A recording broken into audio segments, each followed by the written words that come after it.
Bonjour et bienvenue dans notre 3 questions sûres. Au programme aujourd'hui, le nouveau plan d'épargne climat, le PEAC.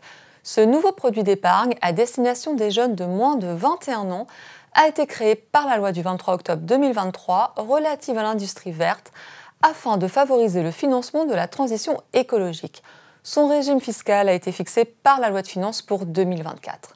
Sa commercialisation devant intervenir à compter d'une date fixée par décret et au plus tard le 1er juillet 2024, c'est le moment de se poser les bonnes questions.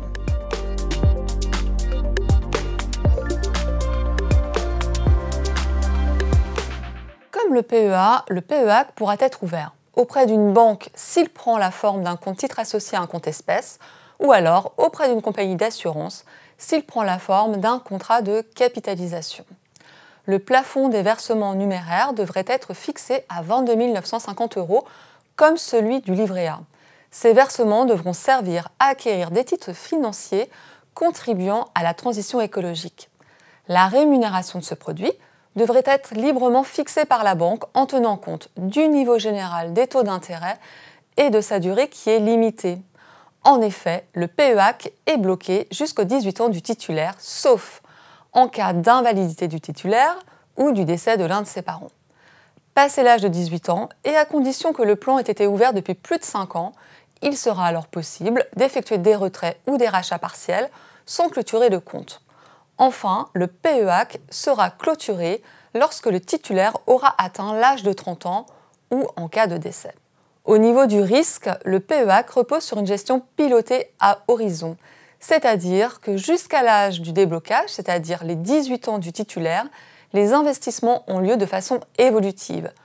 Lorsque l'échéance des 18 ans est encore éloignée, l'épargne est investie dans des fonds plus risqués mais plus rentables, et au fur et à mesure que s'approche l'âge de déblocage des fonds, l'épargne est progressivement sécurisée sur des fonds moins risqués.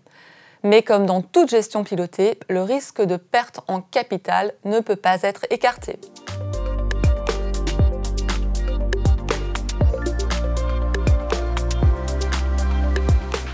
L'intérêt d'ouvrir un PEAC est double. D'abord, il s'agit d'un nouveau produit d'épargne qui va se superposer à ceux qui existent déjà pour les jeunes, du type PEA, livret A, assurance vie. Ensuite, il bénéficie d'un régime fiscal de faveur. Pendant la vie du plan, les produits et plus-values de placement effectués dans le PEAC sont exonérés d'impôts sur le revenu et de prélèvements sociaux.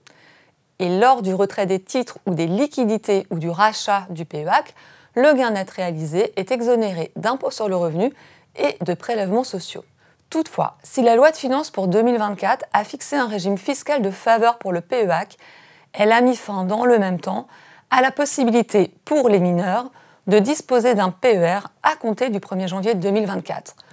Le législateur a en effet estimé qu'il convenait de limiter les comportements d'optimisation fiscale liés à l'ouverture de PER au nom des mineurs. Cette opération apparaissant comme une manière de donner une somme d'argent à ses enfants, en général en exonération de droits de donation, tout en bénéficiant d'un avantage fiscal. Pour rappel, dans le PER, les sommes versées par chaque membre du foyer fiscal sont déductibles, sauf option contraire, du revenu global du foyer fiscal sous certains plafonds. Comme le PER n'était soumis à aucune condition d'âge avant 2024, ouvrir un PER au nom d'un enfant mineur permettait ainsi de bénéficier d'un plafond de déduction supplémentaire venant diminuer la pression fiscale du foyer de rattachement.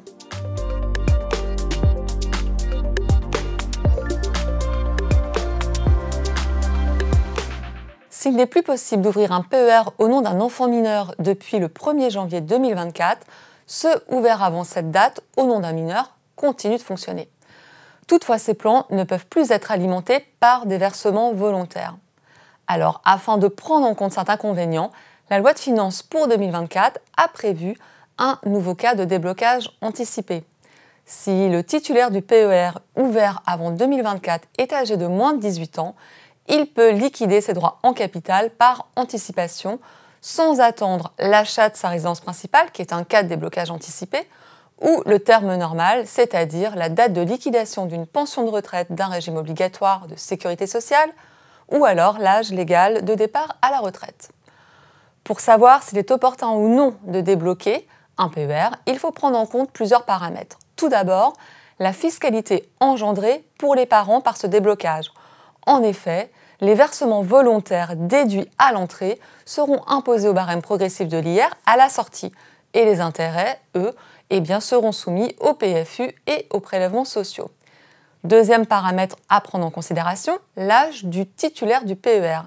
S'il est proche de ses 18 ans et que le PER n'est pas débloqué, passé 18 ans, le plan ne pourra plus être débloqué qu'en cas d'achat de la résidence principale ou de départ à la retraite. Notre 3 questions sûres s'arrête ici. Si vous souhaitez en savoir encore plus sur le PEAC, vous pourrez consulter la nouvelle étude du dictionnaire fiscal 2024 en ligne sur les sites de la revue fiduciaire qui est consacrée. Merci d'avoir regardé cette vidéo, à bientôt.